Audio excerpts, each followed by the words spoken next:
the first thing I do is I choose my yarn, which I'm using a cotton just as demonstration purposes. And the second thing I'm going to do is pick a hook. So I'm just going to choose any hook that I have in here. I prefer Susan Bates hooks because the neck of them are the same size, and so I'm more consistent with my crochet stitches. Boy has a tendency to go in at the neck, and it makes it harder to get the right tension, in my opinion. So I am using a Susan Bates with a bamboo handle today. So I'm going to move my stitches out, my needles, my hooks out of the way. And the very first thing you need to know is how to make a slip knot. If you don't know how to make a slip knot, I wrap the yarn around 2 fingers. I have the long yarn going across the short end. Then I pick up from below and pull up and have a loop. Then I tighten that small loop at the bottom, and that is a slip knot. A slip knot goes up and down the strand, so from small to as large as you want it. Okay, to make a chain, I'm going to show you how to hold the yarn and what to do with that also. So the tail, we can hide that later, so we just leave it hanging loose. The slip knot has to go up and down the long strand. So make sure that you're doing that you're planning that as part of your crochet. So here we go. I'm going to make this. I'm going to put my hook in. I'm right-handed, so I always hold my hook in my right hand. In crochet, you use a hook.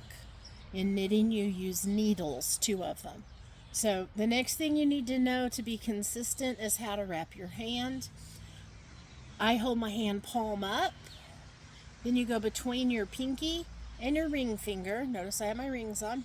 Pinky and your ring finger. Go down below them if your hand palm is facing up. Go between your ring finger and your tall man. Then around your pointer finger. When you do that, then you grab onto at the base of the hook where the slip knot is. To make a chain stitch, you simply hook the yarn. I roll my hook over, and I pull it through the first chain. That's one chain right there. That's just one. So then if you're making a dishcloth, you make it as wide as you want your dishcloth to be. So I usually do 30 for that. So that's 2, 3, 4, 5. If you notice, I'm holding on to the yarn that I'm using close to the slip knot end with my tall man and my thumb. That allows me to keep the string taut between my finger and the hook. So I'm going to go for another 5.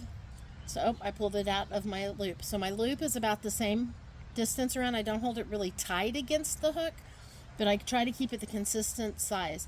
So I hook and roll, and I'm going to do 5. I have 5, so this is 6, 7, 8, 9, 10. Then I'm going to move up, and I'm going to hold again with my tall man and my thumb close to the hook, and I'm going to do 5 more. 6, 7, 11, 12, 13, 14, 15.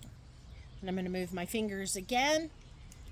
16, 17, 18, 19, 20. My yarn is changing colors as I'm doing this. This is called variegated yarn. So I've got 20. I'm going to go 21, 22, 23, 24, 25.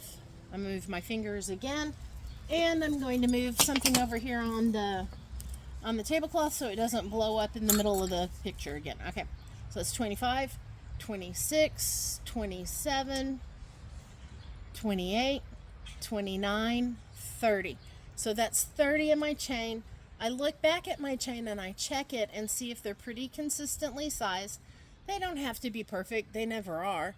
And that way, if you like the look of it and that seems like enough for a dishcloth width, then that's where I'll stop and I'll do my next stitches. That will be on the next video. Okay, so this is chain 30. If you don't like it and if you made a mistake, crochet is very forgiving, and all you do is start pulling. In crochet, we call it frogging when you pull something out, because you rip it out And a slip knot does exactly what it says. It slips it right on out, so you can go back and redo anything you want to do in crochet, because it's a very forgiving craft.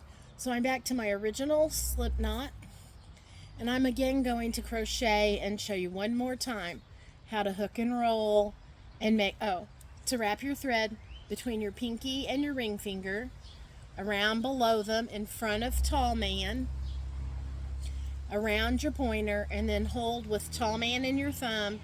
Hook the yarn, roll it over. When you roll it over, that causes the hook to go through the loop, and it's easier to pull through. 2, 3, 4, 5. I move my finger and my thumb and my tall man. 6, 7, 8, 9, 10.